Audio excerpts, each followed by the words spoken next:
नमस्कार। आज के इस एक्सप्लेनर में आपका स्वागत है।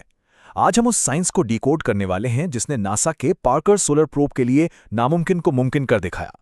सोचिए, एक इंसान का बनाया स्पेसक्राफ्ट लाखों डिग्री के तापमान वाले सूरज को छूकर बिल्कुल सुरक्षित वापस आ गया, बिना पिघले। कुछ साल पहले तक इसे सिर्फ साइंस फिक्शन माना जाता था, है ना? पर अब ये हकीकत है। चलिए समझते हैं कैसे। तो आज के इस एक्सप्लेनर का एजेंडा कुछ इस तरह है। पहले हम बात करेंगे सूरज तक जाने के इस असंभव सपने की, फिर समझेंगे सूरज के कोरोना को, उसके बाद इसकी कमाल की हीट शील्ड की इंजीनियरिंग और ऑटोमेटिक सर्वाइवल सॉफ्टवेयर को देखेंगे। अंत में ज्वालामुखी जैसी सौर खोजों और ब्रह्मांड में जीवन की तलाश पर बात करेंगे। चलिए सीधे शुरू करते हैं हमारे पहले भाग से, सूर्य तक जाने का असंभव सपना। बचपन की साइंस क्लास याद है? हमें हमेशा यही बताया गया था न कि सूरज के पास जाने वाली कोई भी चीज राख हो जाएगी। दशकों तक साइंटिस्ट भी यही मानते थे। उनका मानना था कि सूरज का भयंकर तापमान एक ऐसी अभेद्य दीवार है जिससे पार करने की कोशिश करने वाला कोई भी स्पेसक्राफ्ट पलक झपकते ही पिघल जाएगा और बस अंतरिक्ष के सन्नाटे में गायब हो जाएगा। जाहिर है, इस खौफनाक ख्याल ने पीढ़ियों तक एस्ट्रोफिजिसिस्ट को ऐसा कोई भी मिशन प्लान करने से रोके रखा। लेकिन जरा इस टाइमलाइन पर नजर डालिए। इंतजार कितना लंबा था। साइंटिस्ट ने पहली बार 1958 में सूरज के पास जाने का सपना देखा था। जी हां, 1958। पर तब हमारे पास ऐसी कोई तकनीक नहीं थी जो इतने भयानक तापमान को झेल सके। इसलिए पूरी दुनिया के विज्ञान जगत को 6 दशकों तक इंतजार करना पड़ा। फिर 2018 में नासा ने आधिकारिक तौर पर पार्कर सोलर प्रोब लॉन्च किया और 2021 में अपने 8वें ऑर्बिट के दौरान इसने कमाल कर दिया। प्रोब ने सूरज की बाहरी सीमा को सफलतापूर्वक छू लिया, लिटरली असंभव को संभव कर दिया। अब आते हैं दूसरे भाग पर, सूर्य के कोरोना को समझना। अब आप सोच रहे होंगे कि सूरज को छूने का आखिर मतलब क्या है। पृथ्वी की तरह सूरज की कोई ठोस जमीन तो है नहीं जहां आप लैंड कर सकें।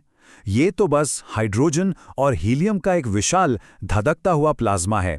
तो प्रोब ने कोरोना में एंट्री करके इस मिशन को पूरा किया। कोरोना सूरज की वो बाहरी सीमा है जहां इसका भारी गुरुत्वाकर्षण भयंकर रेडिएशन वाले सौर कोणों को बांध कर रखता है। और हां, नाम से कंफ्यूज मत होइएगा, इसका हाल ही में पृथ्वी पर फैली महामारी से कोई लेना देना नहीं है। ये हमारे सूरज का अपना असली बाहरी आवरण है। असल में यही वो बाउंड्री है जहां से असली सूरज शुरू होता है और अंतरिक्ष में इसके असली इफेक्ट्स दिखने शुरू होते हैं। इस बाउंड्री को पार करने को ही साइंस की भाषा में तारे को छूना कहते हैं। ये इंसानी इतिहास का एक ऐसा पल था जो हमेशा याद रखा जाएगा। पहली बार किसी मशीन ने उन खतरनाक, झुलसा देने वाले और हाई स्पीड सौर कणों के बीच से गुजरते हुए उनकी डायरेक्ट तस्वीरें ली, बिल्कुल फ्रंट रो सीट से। तो अब सवाल ये है कि वो बचा कैसे? यही हमारा तीसरा भाग है, हीट शील्ड की इंजीनियरिंग। इसका सीधा सा जवाब है एक मल्टी लेयर्ड हीट शील्ड। इस डिजाइन की जीनियस इसके 3 हिस्सों में है। सबसे आगे एक सफेद रिफ्लेक्टिव सतह है जो आने वाली भयंकर गर्मी को सीधा अंतरिक्ष में वापस बाउंस कर देती है। इसके ठीक पीछे कार्बन कार्बन कंपोजिट का एक बेहद मजबूत और कठोर बाहरी शेल है और सबसे अंदर इस पूरे ढांचे के कोर में कार्बन फोम भरा हुआ है। यही इस शील्ड की असली जान है। कार्बन फोम ही क्यों? ये इंजीनियरिंग का एक मास्टर स्ट्रोक था। देखिए, ये खास फोम शील्ड के अंदर हवा के लिए काफी खाली जगह छोड़ देता है। इससे स्पेसक्राफ्ट का कुल वजन बहुत ही कम रहता है। लेकिन वजन कम होने का मतलब ये नहीं कि ये थर्मल प्रोटेक्शन में कोई कॉम्प्रोमाइज करता है। बिल्कुल नहीं। ये बाहर की अत्यधिक गर्मी को बहुत ही शानदार तरीके से मोड़ देता है और उसे सोख लेता है ताकि मेन स्ट्रक्चर बिल्कुल सेफ रहे। बात यहीं खत्म नहीं होती। इस मजबूत शील्ड के ठीक पीछे एक वाटर बेस्ड कूलिंग सिस्टम लगा हुआ है।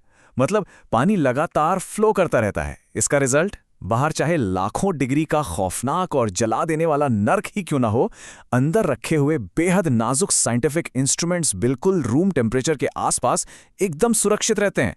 है ना कमाल की इंजीनियरिंग? भाग 4, स्वचालित सर्वाइवल सॉफ्टवेयर। अब देखिए, जब आप धरती से लाखों मील दूर हों तो सिर्फ एडवांस्ड मटेरियल काम नहीं आते, आपको एक तेज दिमाग भी चाहिए। प्रोब के अंदर एक ऑटोमेटिक सर्वाइवल लूप 24 घंटे काम करता है। इसमें 4 खास सेंसर्स लगे हैं जो सबसे पहले आने वाली भयंकर गर्मी को डिटेक्ट करते हैं। फिर सॉफ्टवेयर तुरंत कैलकुलेट करता है ये गर्मी आ कहां से रही है और बिना कोई टाइम वेस्ट किए प्रोब अपने आप शील्ड को उसी तरफ घुमा देता है। ये सब कुछ सेकंड्स के भी एक छोटे से हिस्से में हो जाता है। ये पूरा थर्मल डिफेंस सिस्टम धरती के किसी भी कमांड के बिना पूरी तरह से ऑटोमेटिक काम करता है। सोचिए, इतनी दूर से रेडियो सिग्नल को धरती तक आने और फिर कमांड वापस जाने में कई मिनट लग जाते हैं। ऐसे में किसी इमरजेंसी के लिए इंसानी कमांड का इंतजार करना मतलब सुसाइड। इसलिए ये क्लोज्ड सॉफ्टवेयर लूप ये पक्का करता है कि प्रोब इस उबलते और जानलेवा माहौल में खुद अपनी रक्षा तुरंत कर सके। चलिए अब आगे बढ़ते हैं भाग 5 की तरफ, ज्वालामुखी जैसी सौर खोजें। अब जब हम जान गए हैं कि प्रोब बचता कैसे है, तो देखते हैं कि वो कोरोना के अंदर से आखिर डेटा क्या भेज रहा है। और ये डेटा सच में माइंड ब्लोइंग है।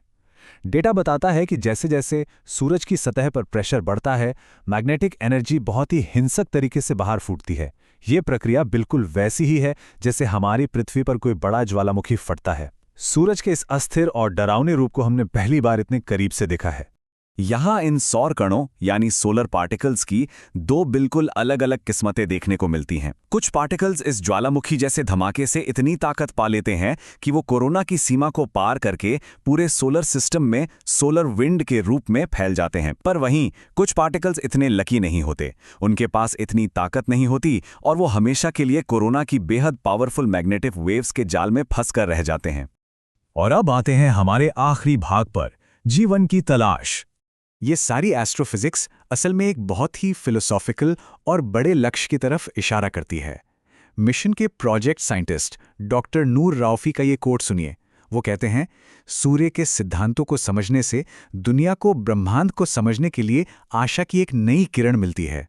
मतलब अपने तारे को डिकोड करके हम असल में पूरे यूनिवर्स के काम करने का एक ब्लूप्रिंट तैयार कर रहे हैं। आखिर हम अपने सूरज को इतना करीब से क्यों पढ़ रहे हैं? क्योंकि यही एक इकलौता तारा है जिसके बारे में हम जानते हैं कि इसने जीवन को पनपने दिया है। अरबों तारों के बीच सिर्फ हमारा सूरज ही ऐसा है जिसके पास ये खूबी है। अगर हम ये जान लें कि हमारे सूरज में ऐसा क्या खास है, इसके वो कौन सी यूनिक गुण हैं, तो शायद हमें समझ आ जाए कि क्या बम ब्रह्मांड में पृथ्वी जैसी जगह कोई इकलौती है या और भी हैं। तो इस एक्सप्लेनर को हम एक बहुत ही गहरे सवाल के साथ खत्म करते हैं। सोचिए, अपने ही तारे के इन भयंकर ज्वालामुखी जैसे रहस्यों को सुलझाकर क्या हम असल में इस अनंत और अंधेरे ब्रह्मांड में कहीं और जीवन खोजने की तरफ अपना पहला और सबसे जरूरी कदम उठा रहे हैं? इस बारे में जरूर सोचिएगा। आज के इस एक्सप्लेनर में हमारे साथ जुड़ने के लिए आपका बहुत बहुत शुक्रिया।